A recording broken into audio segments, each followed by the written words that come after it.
Welcome to big TV. జాతీయ ఉత్తమ గీత రచయిత సుద్దాల అశోక్ తేజ్ గారు మనతో ఉన్నారు.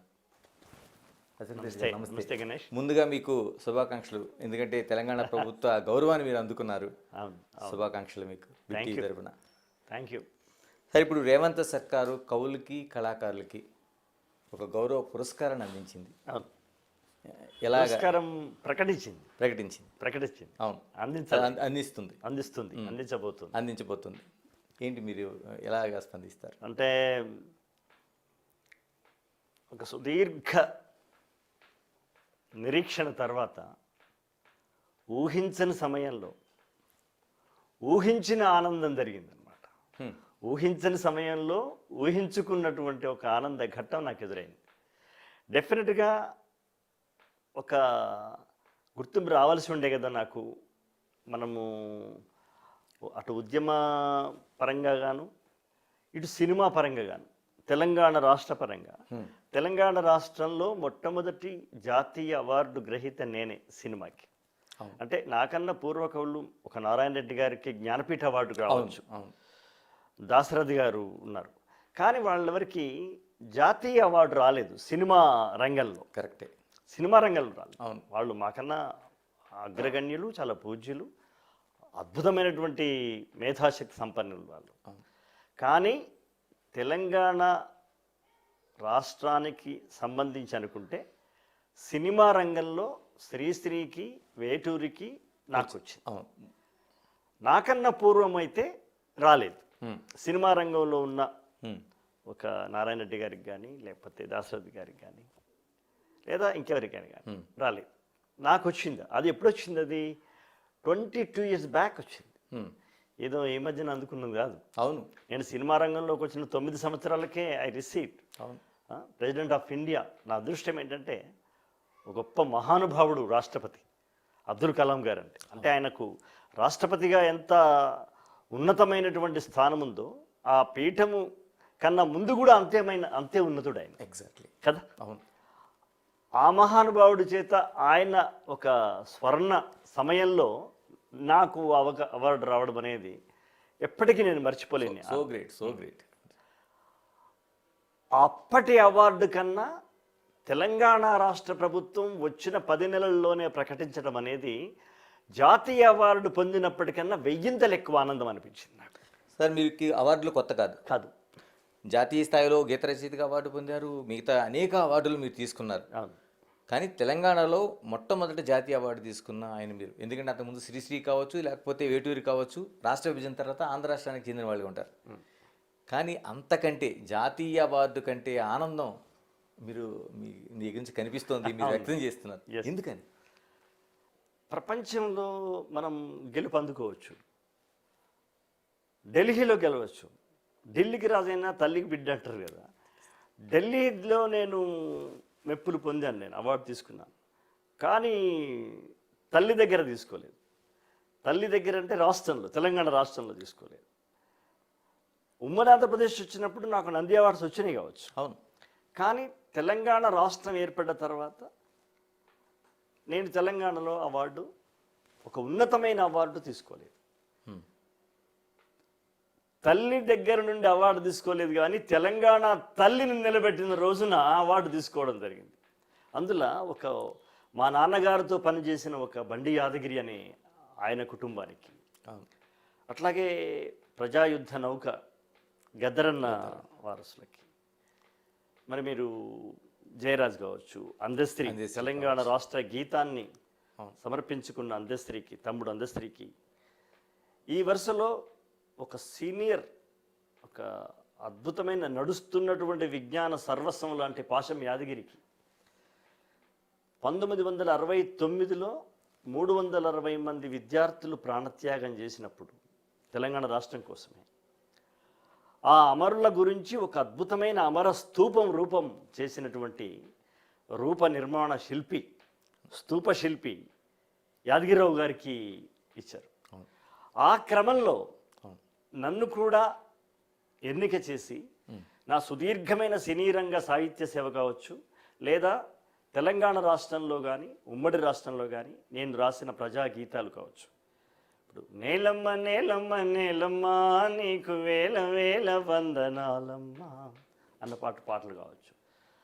రైతు మీద ఆకు పచ్చ చందామామ నువ్వెలే నీకు మచ్చ లేడాలేనే లేవులే మిన్నులున్న చందమామయ్య చేతిలో మహిమయేమున్నది మన్నుల నుండి అన్నము తీసే మహిమ నీకున్నది మెంటి చుక్కలలో వాడు చెమట చుక్కలలో నువ్వు.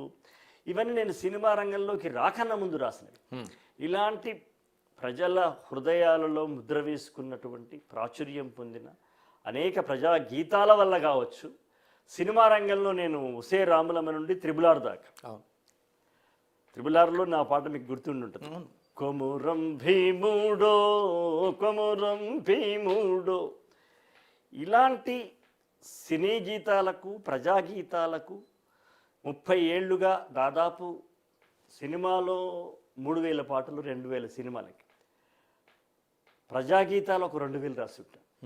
ఇన్ని వేల పాటలు రాసిన నాకు ఒక మహాకవుల జాబితాలో నా పేరు ఎన్నిక చేసినందుకు నాకు ఈ ఆనందం, బహుళానందం, బహుజనానందం. విన్నారా? ఈ ఆనందాన్ని బహుశా నేను నా ఫేస్లో మీకు కనిపెడుతుంటుందేమో. ఎస్, మీరు అన్నట్లు అంటే ఒక రాష్ట్రంలో, అది తెలంగాణ కావచ్చు, ఎక్కడైనా కవులకి కళాకారులకి సత్కారాన్ని లేకపోతే గౌరవాన్ని ఇవ్వాల్సిన అవసరం ఏముందనే ప్రశ్నకి ఏం సమాధానం చెప్తారు? కలకంటి కంట నీరులిగిన తొలగిపోవు సిరులు అని ఒకటి ఉంటుంది. ఆ కలకంటి అంటే ఒక అమ్మాయి అని, ఆ లా బదులు వీ పెట్టినామనుకో, కవి కంట నీరులికిన తొలగిపోవు సిరులు అని నేను భావిస్తాను. ఏ రాష్ట్రంలో, ఏ భూమి మీద, ఏ దేశంలో, ఏ ప్రదేశంలో కవులను కళాకారులను గుర్తించబడతారో, ప్రేమించబడతారో, పూజించబడతారో, ఎత్ర నార్యంతు పూజ్యంతు రమంతే తత్ర దేవత అంటారు కదా. ఎత్ర నార్యంతు అన్న బదులు ఎత్ర కవి కళాకారుల యొక్క పూజ్య జరుగుతుందో, గౌరవం జరుగుతుందో, పూజ్య అంటే అది పాతకాలం నాటి మాట అది, బట్ ఎక్కడ గౌరవం దొరుకుతుందో అక్కడ సుభిక్షంగా ఉంటుంది అని నేను నమ్ముతాను. అలా గుర్తించినటువంటి కవులను బ్రహ్మాండంగా గుర్తించి తన యొక్క పట్టాభిషేకంలో, తన యొక్క పేరోలగంలో పెట్టుకున్న శ్రీకృష్ణదేవరాయుడికి అష్టదిగ్గజాలు పోషించినటువంటి భువన విజయ ప్రభువు అన్నారు. ఆ కాలంలో ఆయన రైతులకు సేవ చేసి ఉండొచ్చు, అనేక మందికి చేసింది కదా. అయినా కవులను పోషించినప్పుడు ఆయనకు ఆ పేరు వచ్చింది. అట్లాగే ఆంధ్రభోజనం దగ్గర 90 కవులు ఉండేవాళ్ళు, నవరత్నాలు. ఇప్పుడు కూడా నవరత్నాల్లాగా సప్తరత్నాలు, సప్తం అంటే 7, ఓకే 9 రత్నాలు, 9 నవరత్నాల్లాగా మమ్మల్ని 9ని ఎన్నిక చేసినటువంటి సాంఘిక ఆంధ్ర భోజుడు రేవంతుడు అని నేను భావిస్తున్నాను. ఆనందాన్ని వ్యక్తం చేస్తున్నాను. సంతోషం. సరే, ఇప్పుడు జయ జయ హే తెలంగాణ జననీ జయ కేతనం అందశ్రీ గారి పాకు, ఆయన ఒక వాగ్గేయకారుడిగా, అంటే తెలంగాణ ఉద్యమంలో అనేక రచనలు, అనేక పాటలు, వాగ్గేయకారులు ఈ తెలంగాణ ఆవిర్భావానికి ఎంతో చేశారు. అందులో ఇప్పుడు అందశ్రీది ఒకటి. కానీ ఆ గీతానికి తెలంగాణ గీతంగా ఇంతకాలం జాప్యం జరగడం బాధాకరమైన విషయమే కదా, చాలా బాధాకరమైన విషయం కదా. ఎందుకంటే మీకు ఐడియా ఉండి ఉంటుంది, ప్రతి స్కూల్లో జనగణమనతో వందే మాతరంతో సమానంగా పిల్లలు వాళ్ళంతలో వాళ్ళే పాడుకున్నారు. ఎవ్వరూ జీవో విడుదల చేయలేదు. ఇది పాడుకోండి అని ఏ కలెక్టరు, ఏ ముఖ్యమంత్రి, ఆనాటి ఏ ముఖ్యమంత్రి కానీ ఎవరు కానీ జీవోలు విడుదల చేయాల.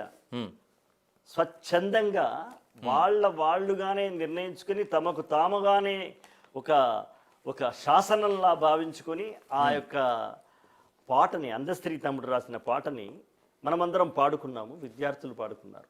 అలాంటి గీతాన్ని రాష్ట్ర గీతం అవుతుందని మేమందరం ఎదురు చూసిన మాట వాస్తవం. అది రాకపోవడం వల్ల బాధపడ్డ మాట కూడా వాస్తవం. కొత్త ప్రభుత్వం మారగానే రేవంత్ రెడ్డి గారు తొలి ప్రసంగంలోనే ఆయన అందస్త్రీ గీతాన్ని రాష్ట్రగీతంగా చెప్పున్నారు ఆయన. అసలు అంతెందుకు, ఆయన ప్రభుత్వంలోకి రాకన్నా ముందే తాను ప్రచారం చేస్తున్న కాలంలోనే నా ప్రభుత్వం వస్తే నేను వస్తే తప్పనిసరిగా అందశ్రీ గీతాన్ని రాష్ట్రగీతం చేస్తా అన్నారు ఆయన.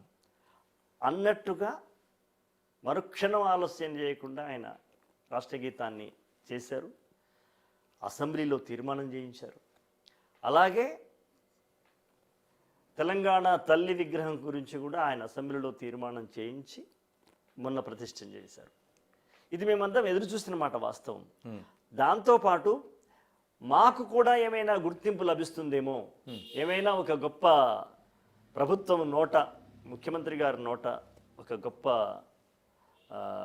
సముచితమైన సత్కారం లభిస్తుందని నేనే కాదు, నేను, జయరాజు, గద్దరన్న అనేక మంది ఎదురు చూసి ఆశాభంగం పొందడం జరిగింది. అది సత్యం, దాంట్లో ఏమీ నిర్వివాదం లేదు, దాంట్లో ఏమి కాంట్రవర్సీ కూడా లేదు. జస్ట్ మేము బాధపడ్డమాట వాస్తవం. పడేందుకు దాన్ని ఏమంటారు, పరిమితులు అనుమతులు అక్కర్లేదు కదా.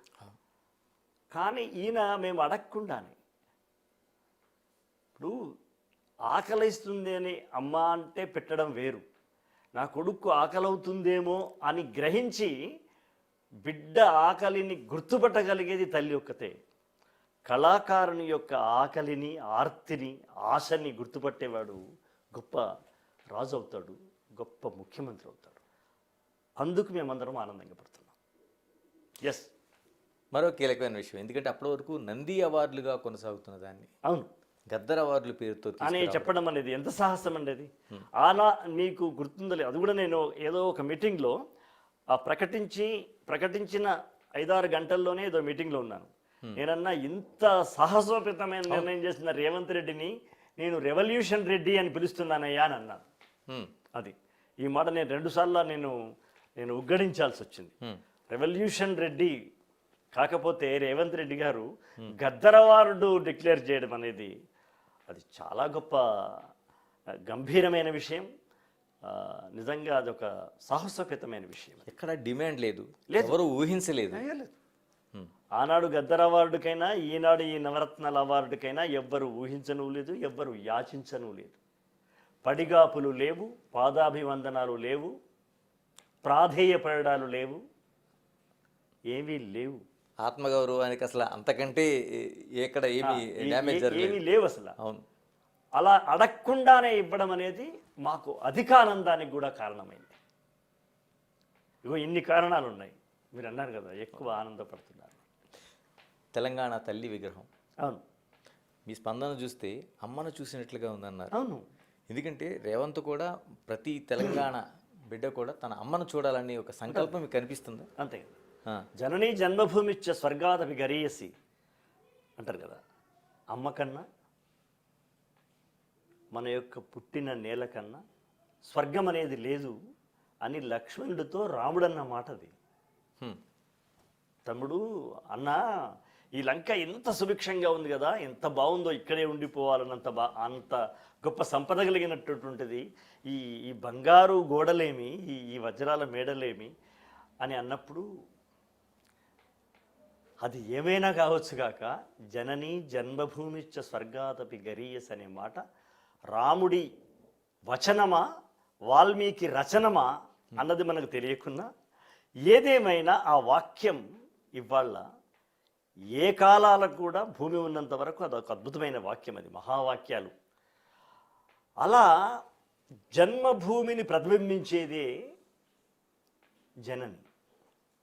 ఒక అమ్మను తయారు చేసుకుందామంటే ఆ అమ్మ ఇదివరకు ఉన్న అమ్మ రూపాన్ని చూసి మళ్ళీ మనం తయారు చేయడం కాదు కదా. ఒక కెమెరా తీసుకొని వచ్చి ఈమెను ఫోటో తీసి ఆమెనే విగ్రహం చేసుకుందామని కాదు కదా. ఇప్పుడు ఒక ఎన్టీఆర్ని మనము ఫోటో తీసి విగ్రహం చేసుకున్నాము, ఒక వైఎస్ రాజశేఖర రెడ్డి గారిని ఫోటో తీసి విగ్రహం చేసుకున్నాం, అంతే కదా. అలా ఒకరిని చూసి విగ్రహం చేసుకునే అవకాశం లేదు. అది భారతమాతకైనా, తెలుగు మాతకైనా, తెలంగాణ తల్లికైనా, కన్నడ తల్లికైనా, తమిళ తల్లికైనా అది లేదు.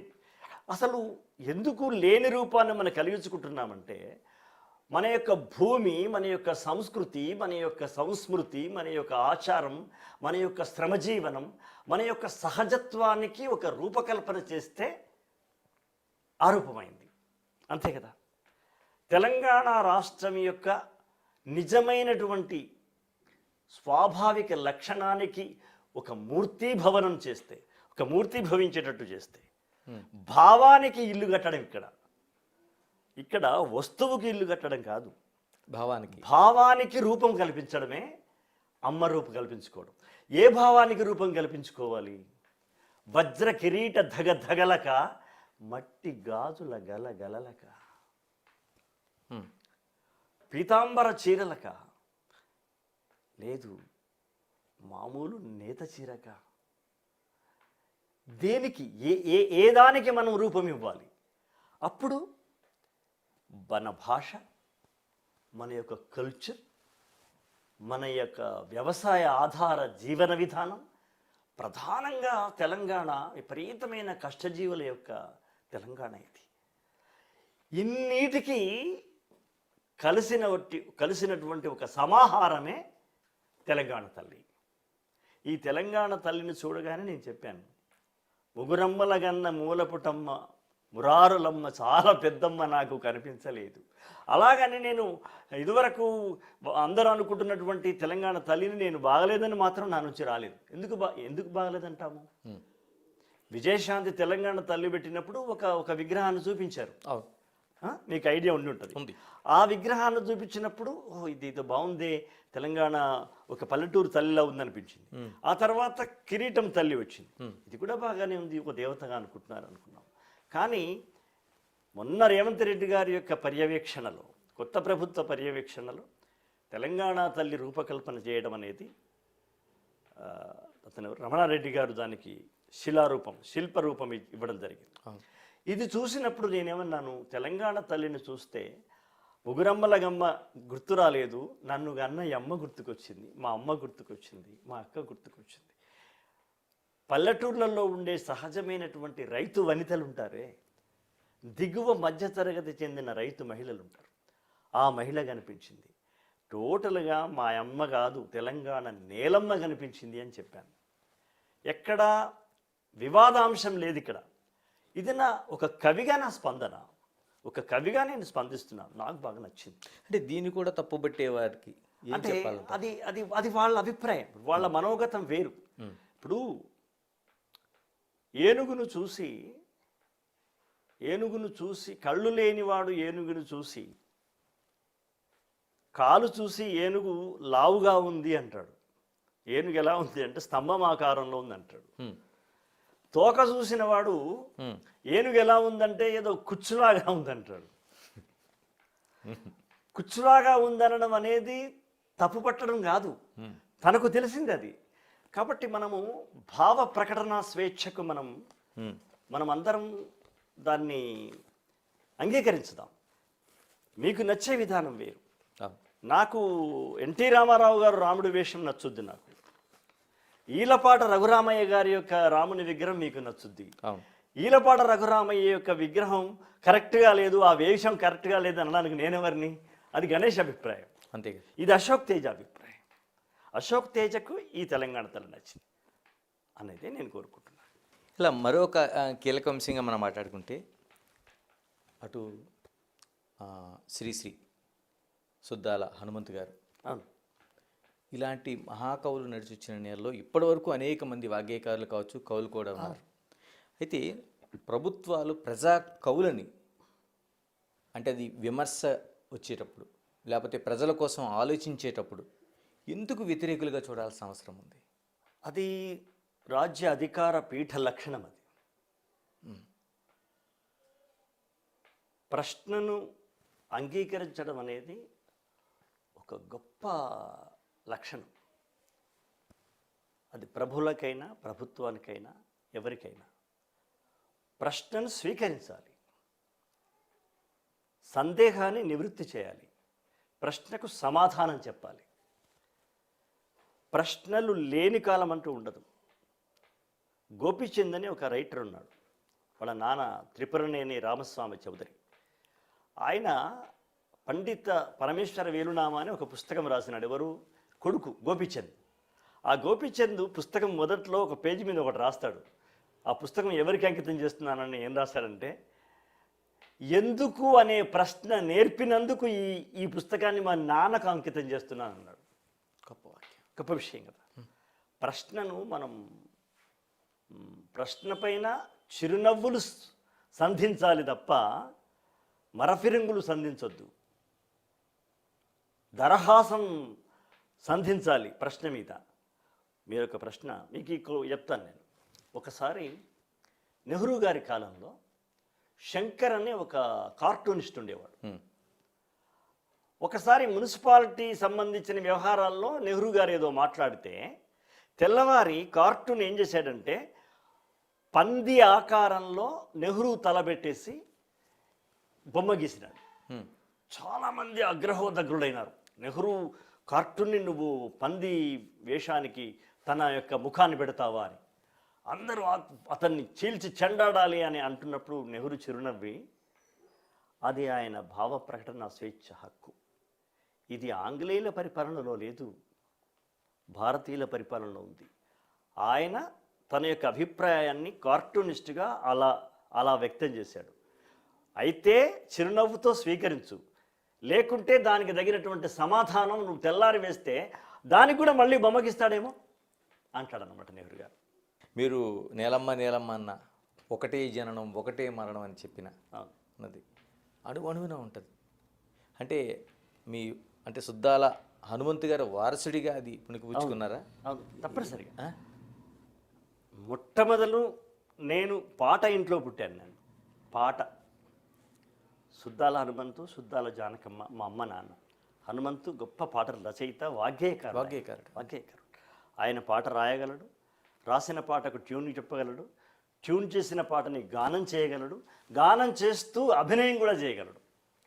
తెలంగాణ వాగ్గేయకారులకి మిగతా వాగ్గేయకారులకు ఉన్న తేడా ఏంటంటే, త్యాగయ్య రాస్తాడు, ట్యూన్ కట్టుకుంటాడు, బాణీ కట్టుకుంటాడు, పాడుతాడు, అభినయం లేదు. రామదాసు పాట రాసుకుంటాడు, పాడతాడు, ట్యూన్ చేసుకుంటాడు, అభినయం లేదు. ఆ అభినయం లేకున్నా 3 లక్షణాలు ఉంటేనే వాగ్గేయకారుడు అన్నారు. ఆ వాగ్గేయకారులలో ఉన్న 3 లక్షణాలతో పాటు అదనంగా అభినయం చేసేటువంటి ఒక గొప్ప లక్షణం, గొప్ప ప్రతిభ, నటనా ప్రతిభ కూడా ఉంది కదా. అంటే ఒకే వ్యక్తి రచయిత, సంగీతకారుడు, గాయకుడు, నటుడు అయినప్పుడు చతుర్విధమైనటువంటి కళ కలిగిన వాడే తెలంగాణ వాగ్గేయకారుడు. అది సుద్దాల హనుమంత్ అయినా, బండి యాదగిరి అయినా, గద్దరన్నైనా, గోరటి అయినా, జయరాజ్ అయినా, లేదా అందశ్రీ, ఎవరైనా సరే ఇవన్నీ చేయగల సమర్థులు. కనుకనే ఈ ప్రభుత్వం, మన ప్రభుత్వం, రేవంత్ అన్న ప్రభుత్వం, రెవల్యూషన్ రెడ్డన్న ప్రభుత్వం మమ్మల్ని గుర్తించిందని మనసా వాచ కర్మణ నేను ఆయనను అభినందిస్తున్నాను. ఆయనకు నా ధన్యవాదాలు తెలియజేస్తున్నాను. సుద్దాల అశోక్ తేజ పాట ప్రయాణం లక్ష్యం ఇటువైపు. చాలామంది ఈ సమాధానం సినిమా నా లక్ష్యం అనుకుంటారు. సినిమా నా టార్గెట్ కాదు, సినిమా నా మజిలీ మాత్రమే. మనం ఢిల్లీకి పోదామనుకుంటే మధ్యలో ప్రయాణం చేసినప్పుడు ఒక దగ్గర ఆగుతాం అనుకోండి. కాజీపేటలో ఆగినాం. కాజీపేట నా టార్గెట్ కాదు, ఢిల్లీ నా టార్గెట్. ఓకే. సినిమా అనేది నేను ఎన్నుకోవడానికి కారణం శ్రీశ్రీ నారాయణ రెడ్డి గారు. ఒక పాట రాసిన తర్వాత ఒక వేదికపై నుండి నా జీవిత కాలంలో ఒక 1000 సభల్లో పాల్గొంటాను కావచ్చు, లేదు ఒక 5000 సభల్లో పాల్గొంటాను. ఒక సభకి 1,00,000 మంది వచ్చినా 5000 సభలకి ఎన్ని లక్షలు అవుతారు? అంతే కదా. కానీ సినిమా మాధ్యమం ద్వారా కనుక నేను వచ్చినట్టయితే, నేను రాసిన పాట బయటికి వచ్చిన ఒక్క క్షణం లోపల, మీకు జ్ఞాపకం ఉందో లేదో, ఫిదా పాట నేను రాసిన ఒక్క నిమిషం చూపట్ల 10,000 మంది విన్నారు. అంటే కొన్ని లక్షల మంది, కొన్ని కోట్ల మంది చిటిక వేసినంత సమయం లోపల మొత్తం నలుమూలల చుట్టి వచ్చేటువంటి వేగవంతమైన అద్భుతవంతమైనటువంటి కళ సినిమా మాధ్యమం. అందుకే నేను సినిమా పాటల్లోకి వచ్చాను. నా పాట ప్రజల్లోకి అతి వేగంగా దూసుకుపోవాలని సినిమా రచయితని అయినాను. కానీ సినిమా అనేదే నా లక్ష్యం కాదు. ఎప్పటికైనా నా లక్ష్యం ఏంటంటే మనిషికి మనిషికి మధ్య ఉన్న మానవ సంబంధాలని బతికించాలి, తెగిపోతే అతికించాలి. ఇది నా లక్ష్యం. ఒక తండ్రిని కొడుకు కడుపులో పెట్టి చూసుకోవాలి, ఒక తల్లిని బిడ్డ కళ్ళల్లో దాచుకోవాలి. పెద్ద పెరగగానే తల్లిదండ్రులను వదిలేసే కొడుకుల కోసం నా పాట. భార్యను ఒక యంత్రంలాగా, సంతాన యంత్రంలాగా, శృంగార యంత్రంలాగా కాదు, నీ మేనిలోనూ నీ జీవిత కాలంలోనూ నీకు సహచరి అని చెప్పడం కోసం నా పాట. ఒక వీరుణ్ణి గుర్తించుకోవడం కోసం నా పాట. నింగి కెగసినారా నేల తారలారా వేగు చుక్కలై దారి చూపుతారా ఏ తల్లి బిడ్డలా ఏ తల్లి బిడ్డలో భూతల్లి నుదుటిపై మీ గుండె నెత్తుటితో బొట్టు పెట్టిపోతిరో పొట్టకొచ్చిన పైరు కూడా తల్లడిల్లుతున్నది పొదుగు కాడ లేగదూడ పాలు తాగానన్నది మీరు దాటిన ఏరులన్నీ ఎక్కి ఎక్కి ఏడ్చెనే చంపినోళ్ళ సావుగాను చేతులెట్లా వచ్చేనే. ఇందుకోసం నా పాట. ఒక వీరుణ్ణి చిరకాలం ఈ భూమి మీద ప్రజల నాలుకల మీద భావరూప మాట రూప శిల్పాలను చెక్కడమే, నాలుకలపైన ప్రతిష్టాపన చేయడమే నా లక్ష్యం. అశోక్ తేజ గారు, మీరు ఈ ఇంటర్వ్యూలోన మీకు జాతీయ గీత అవార్డు తీసుకొచ్చిన నేను సైతం వినకపోతే దానికి ఒక సంపూర్తి లేనట్లే. దానికన్నా నిజంగా రావాల్సింది కొమరం భీముడికి రావాలి. ఇంకా ఒకటే జననానికి రావాలి. ఒకటే జననం. ఎంత ఇన్స్పిరేషన్. పాటకు పనితో పాటు పాట పుట్టిందన్న పాటకు రావాలి. అలా చాలా మిస్ అవుతూ ఉంటాము. కుచ్ హోనా వల్లతో కుచ్ ఖోనా హై. కొమురం భీముడో దానికి నేను జాతీయ అవార్డు రావాలనుకున్నాను. అనుకుంటే అవుతుందా? అవుతుంది కదా. రమణ మహర్షి అంటాడు, కర్త వారి వారి ప్రారబ్ధ కర్మలను అనుసరించి జీవులను వాడించును, జరుగునది ఎవడు ఆపినను జరగకుండా పోదు, జరగనిది ఎవడు ఎంత ప్రయత్నించను జరిగే తీరదు, జరగనే జరగదు, మౌనంగా నమ్ముకొని ఉండు అంటాడు రమణ మహర్షి. దాన్ని ఆత్రేయ గారు ఏం చేశారు? అనుకున్నావని జరుగవు అన్ని, అనుకోలేదని ఆగవు కొన్ని, జరిగేవన్నీ మంచికని అనుకోవడము అశోకు పని అనుకుంటాను. 10 సంవత్సరాలు అవుతుందేమో అనుకున్నాను, అవలేదు. 10 సంవత్సరాల కాలంలో అనుకున్నామని జరగలేదు అన్ని, అనుకోలేదు. రేవంత్ గారు వచ్చిన తర్వాత, కాంగ్రెస్ ప్రభుత్వం వచ్చిన తర్వాత, ప్రజాస్వామ్య ప్రభుత్వం వచ్చిన తర్వాత అవుతుందని అవధి కావచ్చు అని అనుకోలేదు, అయింది. మనదేంటి నిమిత్త మాత్రులం. జిడ్డు కృష్ణమూర్తి అంటాడు, what happens, anything happens, you don't care అంటాడు. You doesn't care. ఏమైనా జరగని సాక్షిభూతంగా నువ్వు ఉండు. నీదైతే నీ దగ్గర ఆగుతుంది ఆ ట్రైన్, నీది కాకపోతే వెళ్ళిపోతుంది ట్రైన్.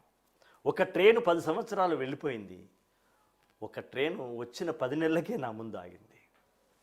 ఇది నాకు ప్రారంభంలో, నా ప్రాప్తంలో కాలం రాసినటువంటి కలం యొక్క గీతం ఇది. కాబట్టి దీన్ని నేను నమ్ముతాను. ఎవరిపైనా కోపాలు లేవు, ప్రకోపాలు లేవు. కానీ గుండెల మీద ఉన్న ఒక నిప్పుల కుంపటి మాత్రం తొలగించినట్టయింది. 10 సంవత్సరాలు గుండెల మీద మోసిన నిప్పుల కుంపటి తొలగించినట్టయింది.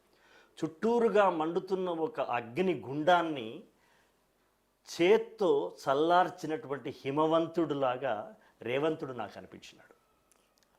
నాకు అనిపించినప్పుడు నేను ఏడుస్తుంటే కన్నీళ్లు తొడవడం కాదు, నేను నా కడుపులో ఉన్న దుఃఖాన్ని కళ్ళల్లో గమనించి కన్నీళ్లు తుడిచేసినటువంటి అతను రేవంత్ అయితేమి, భగవంతుడైతేమి, గుణవంతుడైతేమి. ఆ రెండు పాట ఒకటే జననం మీ నోటి నుంచి. రాబోయే విజయాన్ని పిడికిలిలో చూడాలి. ఎవడి వైపు చూడడం ఎందుకు, నీ పిడికిల వైపు చూడు. అది ఇప్పుడు కాకపోతే రేపైనా వస్తుంది. నేను అనుకున్నది ఇదే. రాబోయే ఎప్పుడు 2024 డిసెంబర్ 9 నాడు రాబోయే విజయాన్ని పిడికిలిలో చూడాలి. ఆ గెలుపు చప్పట్లు గుండెలపై మోగాలి. నమ్మకమే నీకున్న బలం. ఒకటే జననం, ఒకటే మరణం, ఒకటే గమనం, ఒకటే గమ్యం. గెలుపు పొందే వరకు అలుపు లేదు మనకంటున్న గణేష్ నీకు కూడా అలుపు లేదు మనకు. బ్రతుకు అంటే గెలుపు కొరకే బ్రతుకు అంటేనే చావకు అని అర్థం. బతుకవయ్యా అంటే బతకరా పచ్చగా అంటారు కదా. బతకమంటేనే చావొద్దని, బతుకు అంటే చావకు అని అర్థం. ఇంత గొప్ప మాట చెప్పారు చూడండి. జీవితాన్ని బతుకు అని చెప్పిన వాడు ఒక మామూలు సాధారణ పౌరుడు. అమరకోశాలు, వ్యాకరణాలు, పాండిత్యాలు, ప్రబంధాలు, పురాణాలు చదివిన వాడు పెట్టిన మాట కాదు. వాడు జీవనము అన్నాడు, జీవితము అన్నాడు, జిందగీ అన్నాడు ఇంకొక ఉర్దూ మహాకవి. కానీ పేదోడు మెతుకులు లేనివాడన్న మాట బతుకు అని. బతుకు అంటేనే దాని అర్థం మనకు ధ్వనిస్తుంది చావకు అని. కడుపులో ఉన్న 9 నెలలు మనకు అమ్మనే అన్ని చూసుకుంది. బయటకు రాగానే ఏడ్చాడు. ఎందుకు? అది ఏడవడం కాదు, ఈ లోకం మీద గెలుస్తున్నాననేటువంటి ఒక గెలుపు ధ్వని, అది ఏడుపు. శిశువు ఏడవడం అంటే ఈ వాతావరణాన్ని, ఈ కాలుష్యాన్ని, ఈ యొక్క గందరగోళాన్ని, ఈ ఆక్సిజన్ తీసుకోవడాన్ని, వీటికి నేను అలవాటు పడుతున్నానని చెప్పేటువంటి ఒక సంజ్ఞ, ఒక సైగ, ఒక ప్రతిజ్ఞ. అది అమ్మకు చెప్పేదనమాట. అమ్మ, ఇప్పటిదాకా నీ దగ్గర ఉన్నాను, అన్నీ నువ్వే చేసినావు నా బదులు, బట్ ఇప్పటి నుంచి అన్నీ నేనే చేసుకుంటున్నానమ్మా, నేను గెలుస్తున్నానన్నటువంటి బిడ్డని పిడికిళ్లతో పుట్టించినటువంటి అమ్మ కాబట్టే ఏ కొడుకైనా పిడికిళ్ళతో పుడతాడు. పిడికిళ్ళ మీద నిలబెట్టిన తెలంగాణ తల్లి ఎవరివా పిడికిళ్ళు? తన్ను తాను దహనం చేసుకున్నటువంటి ఒక శ్రీకాంత్ పిడికిలి. 1200 మంది ఆహుతులైన అమరవీరుల పిడికిళ్ళ మీద రాష్ట్రం కోసం గొంతెత్తి జీవితాల్ని, జీతాల్ని, ఉద్యోగాల్ని, సమయాన్ని వృధా చేసుకున్నటువంటి వాళ్ళ మీద, వాళ్ళ పిడికిళ్ళే వేదికగా, పిడికిళ్ళే కుదుళ్ళుగా, పిడికిళ్ళే వేదికగా, పునాదిగా నిలబెట్టినటువంటి ఒక మామూలు మనుషుల అమ్మ తెలంగాణ నేలమ్మ. Hats off to government, hats off to Revanth sir. చివరిగా అంటే నేను సైతం దాంట్లో ఆ చరణాలని ఆ స్థాయిలో తీసుకెళ్ళడం అనేది ఆ ఒక్క చిన్న లైన్ అయితే తీసుకున్నారు. కానీ అది శ్రీశ్రీ గారి లైన్ తీసుకోమని చిరంజీవి గారు చెప్పారు. అవును, చెప్తే అక్కడ తీసుకుని నేను అగ్ని నేత్ర మహోగ్ర జ్వాల దాచినావో రుద్రుడ, అగ్ని శిఖలను గుండెలోన అణచినావో సూర్యుడ, పరస్వధమును చేతబోనిన పరశురాముని అంశవా, హింసనణచగ ధ్వంస రచనను చేసిన ఆచార్యుడా. ఇక్కడ దాకా ఒక కత్తు. ఇక తర్వాత కొస మెరుపంటారే, ఒక చరుపులాగా ఒక మెరుపు ఏంటంటే, మన్యం వీరుడు రామరాజు ధనుష్టంకారానివా, భగత్ సింగ్ కడసారి పలికిన ఇంక్విలాబ్ శబ్దానివా అనే మాటతో అప్పుడు మనం రాయడం. 22 ఏళ్ల క్రితమే నాకు జాతీయ అవార్డు రావడం వచ్చింది. కాబట్టి అవార్డులు నాకు కొత్త కావు. డబ్బులు కూడా సమస్య కాదు మిత్రమా. ₹1 కోటి అందరికి ఇస్తున్నారు, నాకు ఇస్తారు. 300 గజాల ప్లేస్ అందరికి ఇస్తారు, తామ్రపత్రాలు అందరు. ఇవి కావు. ఏది ముఖ్యం? డబ్బు, భూమి కాదు. ఇక్కడ గుర్తింపు అనేది ముఖ్యం. పిల్లవాడు 3 నెలల పిల్లవాడు కూడా ఆకలి తీర్చినా కూడా మళ్ళీ ఏడుస్తాడు ఒకసారి. ఎందుకు? కడుపు నిండలేదని కాదు, నన్ను ఎత్తుకోవట్లేదని. ఎత్తుకోవడం అంటేనే గుర్తింపు. గుర్తింపు కావాలని 3 నెలల పసిబిడ్డ కోరుకున్నప్పుడు మేము ఒక 50 ఏళ్ళ 60 ఏళ్ళ మేము పసిబిడ్డలం కాకుండా మేము ఒక రసికత కలిగినటువంటి రసజ్ఞులైనటువంటి ప్రేక్షకులను అలరించే, ప్రజల్ని కదిలించే, మునుముందుకు కదిలించే, పెనునిద్దుర వదిలించే, నవకవనం లిఖించే రచయితలము, కవులము, గాయకులం కదా. అందుకే మేము అది కోరుకున్నాం. చివరిగా నేను సైతం ప్రపంచాగ్నికి సమిధనొక్కటే ఆహుతిచ్చాను. మహాకవి శ్రీశ్రీకి కొనసాగింపు మీరు. అవును. అలాంటిది ఈ తెలంగాణ రాష్ట్రానికి సర్వతోముఖాభివృద్ధికి మీ వంతు సహాయం అంటే ఏం చెప్తారు? రేవంత్ రెడ్డి గారు ఏది చేయమంటే అది చేస్తాను. ఈ ప్రభుత్వం ప్రజల కోసం, ప్రభుత్వం యొక్క ప్రణాళికలు ప్రజలకి చేర్చడం కోసం నా పాటల అరచేతుల పల్లకిలో ప్రజల ముంగిళ్ళలోకి తీసుకెళ్ళమంటే తీసుకెళ్తాను. లేదు నువ్వు ఈ పని చేయమంటే ఆ పని చేస్తాను. ఏదైనా పనైనా, పదవైనా, హోదా అయినా, పురస్కారమైనా, గుర్తింపైనా అది వరించి రావాలి మిత్రమా. మనం పైరవించి చేసుకోకూడదు. పైరవీలతోనూ, పడిగాపులతోనూ, పాదాభివందనాలతోనూ వచ్చేది అది గుర్తింపు కాదది. ఇది గుర్తింపు. That is I like that. Revolution Reddy, Revanth Reddy, hats up to you. CM sir, ధన్యవాదాలు. to you. అశోక్ తేజ గారు ధన్యవాదాలు. ఇది అంటే ఆకలేసినప్పుడు అన్నం పెట్టడం కాదు, ఆ ఆకలిని తెలుసుకుని తీర్చడం అనేది ఒక ధన్యమైన పాలన ప్రభుత్వం. దానికి ఎలాంటి సహకారానైనా ఇవ్వడం కోసం తాను సిద్ధంగా అంటున్నారు Suddala Ashok Teja. Keep watching big TV. This is Ganesh.